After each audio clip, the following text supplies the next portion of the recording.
प्रमोद बर' बिथाङा दिनै संकसनिफ्राय 5 दिनैल' सिफ नंलिया बियो गहपुरसिम बा सिमलुगुरिसिम जोंनि जे टारगेट दङ बिनि बिथाङा दिनै सिफ जासिगोन आरो लोगोसेनो जाय बिथांमोना EM बे बिथांमोनाबो गासैबो एरियाखौ कभार खालामनानै गावसोरनि जौगानायनि खामानिखौ जाहाथे फैगोन बोसोरनिफ्राय 2023-24 नि जे फाइनान्सियेल बाजेटनिफ्राय लानानै बे ओनसोलनि जौगानायनि थाखाय खामानि मावो गोजोन गोरोबथा 2020-27 जानुवारिनि बे सुक्ति बायदियै दुलाराय बर' फरायसा आफाद NDBनि मोनब्रै आफाद UBPO आरो गासै रायजो राजानि मददनि गेजेरजों बे गोजोन गोरोबथा सान्थि सुक्तिया जानानै थाङो आरो दिनै BTR गोजोन गोरोबथानि 3 बोसोरनि बे समाव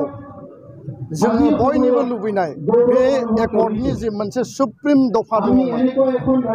जे जोंनि सिमाया बारायनांगौ जोंनि राजनैतिक आरो कन्स्टिट्यूशनल जी राइट बियो माने जौगानांगौ लेजिस्लेटिव एक्जिक्यूटिव आरो लोगोसे एडमिनिस्ट्रेटिव पावारा बांनांगौ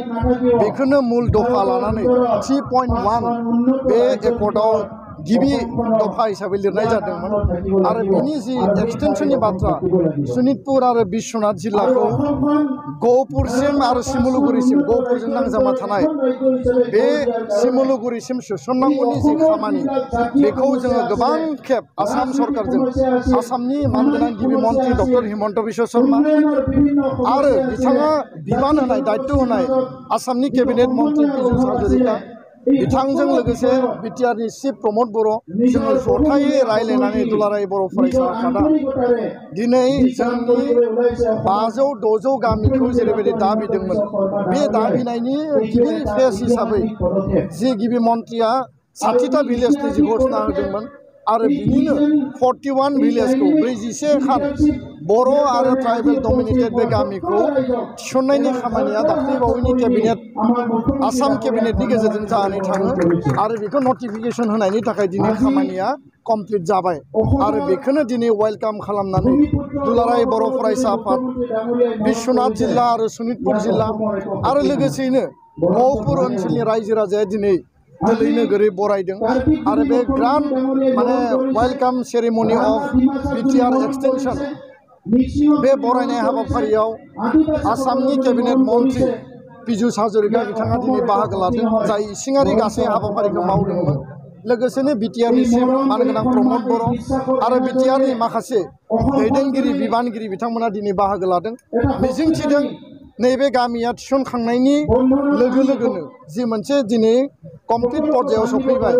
आद्रा थानाय जिखिनि जोंहा दाबि दङ आद्रा थानाय जिखिनि गामिफोर दङ बेखौ जोङो पर्यायक्रमे नैबे नभेम्बर डिसेम्बर दाननि गेजेरावनो आरोबाव गोबां गामिखौ जों थिसनबावनांगोन आरो 5 दैमासिम जिहेतु BTRनि सिमाया संकसनिफ्राय 5 दैसिम दङ बेखौ सिमलुगुरिसिम लाबोनांगौनि थाखाय बेयाव जिखिनि कन्टिगुवास एरिया सोसननांगौ दङ revenue village forest village FRC village बेखौ कमप्लिट खालामनानै BTRनि सिमाखौ कन्टिगुवास खालामनांगोन आरो होमब्लासो सिक्सिडलनि मर्यादाया मजबुत जागोन खारन सिक्सिडला सेटेलाइट नङा सिक्सिडल माने कन्टिगुवास एरिया आरो गोबाङानो दिनै बुंदों जे बेबायदि सेटेलाइट सोनानै मा जानो बेबायदि खामानिजों माने जोंहा सिक्सिडलनि मर्यादाया खमायगोन गोबाङानो बुंदोंमोन गहपुरनि माखासे दैदेनगिरिफ्रा जे माने माब्लाबाबो थैनोबो गहपुरा BTRआव हाबनाय नङा बेखायनो बेखौ सिमां नुनानै लाब गैया आन्दलनकारिफोरखौ थाबथा होदों एबसुखौ थाबथा होदों बेबायदि नेताफोरा दिनै बहा दङ दा बेखायनो जोङो सोरखौबा मुं सोनाय सोरखौबा नांलायनाय सोरखौबा गाज्रि बुंनायनिफ्राय जों जानगाराव थानानै माहारिनि जातीय सत्तानि थाखाय माहारिबादनि थाखाय जातिनि जि माने शहीदनि बिनिमयाव 534 मानसिया मुंख्लं जादों 1989 गहपुराव बिथांमोननि शहीदनि मुंख्लंनि जिखिनि लुबैनाय नखरनि लुबैनाय रायजो राजानि लुबैनाय बेखौ मावफुंनांगोन बड'फाया जि गेरेमसा माहारिनि बाथ्रा बुंदोंमोन जि बड'लेण्ड सोमावसारनायनि बाथ्रा बुंदोंमोन बिनिनो दिनै मोनसे फिथाइ 1135 जों मुंख्लंनि फिथाइ NDP BLTनि आन्दलनाव जायफोरा मुंख्लं जाबाय बिनिनो दिनै मोनसे फिथाइ दा बेखायनो बे बाथ्राफोरखौ लानानै दिनै डिबेट खालामनायनि सम गैया समा जाबाय जे राइट टाइमाव राइट बाथ्रा बुंनानै डिबेट तर्क सावरायनायनि गेजेरजों नेगोसिएशन खालामनानै सल्युशन खालामनायनि दिनै टाइम आरो जोङो बे लामाखौनो लानानै दिनै खामानि मावगासिनो एफआरसि ओनसोलनि हा मोननांगौनि थाखाय दुलाराय बर' फरायसा आफादा खामानि मावगासिनो 5000 परियाला हा मोनबाय आद्रा थानाया गहपुर बिश्वनाथ राङापारा जेराव दङ गासिबो हा मोननांगोन नौदुवार जेराव दङ हा मोननांगोन लोगोसेनो 6.3 नि गेजेरजों स्कुल प्रभिन्सियेलाइजेसननि जे खामानि हाई स्कुल जा हाई सेकेन्डारि जा एलपि एमइ जि लेभेलाव थाया मानो जेराव थाया मानो सिंगल टिचार जिर' टिचार बेयाव टिचार एपइन्टमेन्ट होनाय स्कुल प्रभिन्सियेलाइजेसन खालामनाय बे खामानिनि थाखायबो जोङो सावरायगासिनो दङ एबसु साहित्य सभा आरो मिजिंथिदों जे दिनैनि बे मोनसे हिस्टरिक जि वेलकाम सेरेमनि बेयो अराय गोजोर जागोन आरो फैबाय थानाय समाव मानगोनां गिबि मन्थ्रि आरो दिनै जि बाहागो लादों मानगोनां केबिनेट मन्थ्रि पिजुस हाजरिका बिथांमोननि नेतृत्वआव जोङो बिथांमोनखौ नारसिननायनि प्रेसार होनायनि गेजेरजों बिथांमोननि कमिटमेन्टखौ फुलफिल खालामनायनि थाखाय बिथांमोना खामानि मावगोन आरो प्राइम मिनिस्टार हम मिनिस्टार गिबि मन्थ्रि आरो गासै सरकारा गावसोरनि कमिटमेन्टनिफ्राय बारग'नो हाया बारग'नायनि बाथ्रा गैया आरो जेब्लानो बिथांमोना कमिटमेन्टनिफ्राय दोरोबनो नागिरो दुलाराय बर' फरायसा आफादा बिथांमोनखौ राइट ट्रेकआव लाबोनानै एकर्ड इमप्लिमेन्टेसनखौ टाइम बाउन्ड आरो स्पिडि खालामनांगौनि थाखाय जोङो गोसोखांगोन बाथ्रा बुंगोन आरो बेनि थाखाय जोङो वाटसटक बायदि नोजोर होनानै जों खामानि मावबाय थागोन आं बेखिनि बाथ्राखौनो स्पष्ट दिनै दिननिफ्राय आरो दिनै जिहेतु पाब्लिकलि राजुआ घोषणा होबाय आरो अट'मेटिकेलि जोंनियाव नटिफिकेसननि लिस्टआ राज्यपालनि अफिसनिफ्राय साननैसोनि गेजेराव बियो फोसावजागोन आरो फोसावनाय लोगो लोगोनो अफिसियेलि जि एरिया इनक्लुजनाव फैबाय बे एरियाखौ बिटिआर होननानै दिनै बुंनो हानायनि अधिकार क्षमताखौ जों मोनगोन प्रमद बर' बिथाङा दिनै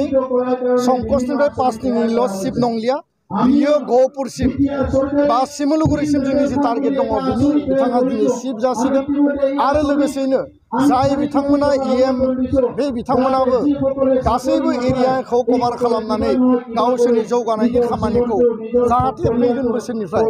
2023-24 जि फाइनान्सियेल बाजेटनिफ्राय लानानै बे ओनसोलनि जौगानायनि थाखाय खामानि मावो एमएलएआ एमएलएनि जौगानाय मावगोन बिटिआर सरकारा बिटिआर सरकारनि जौगानायनि आसननि थाखाय बेयाव खामानि मावगोन आरो आङो मिथिनो मोन्दों मानगोनां प्रमद बर' बिथाङा आंनो बुंदों जे गहपुराव बिटिआर सरकारनिफ्राय दिनै अडिट'रियाम आरो माने स्कुलाव दिनै अनसुंथाइ फोसावनानै गालांगोन जाहाथे थोंजोङै बिटिआरनि जिखिनि माने जिखिनि राङारि बाजेट बे बाजेटनिफ्राय बिथाङा मावफुंनो थाखाय दिनै राजुआबाबो फोसावगोन होननानै बिथाङा आंनो मिथिहोदों।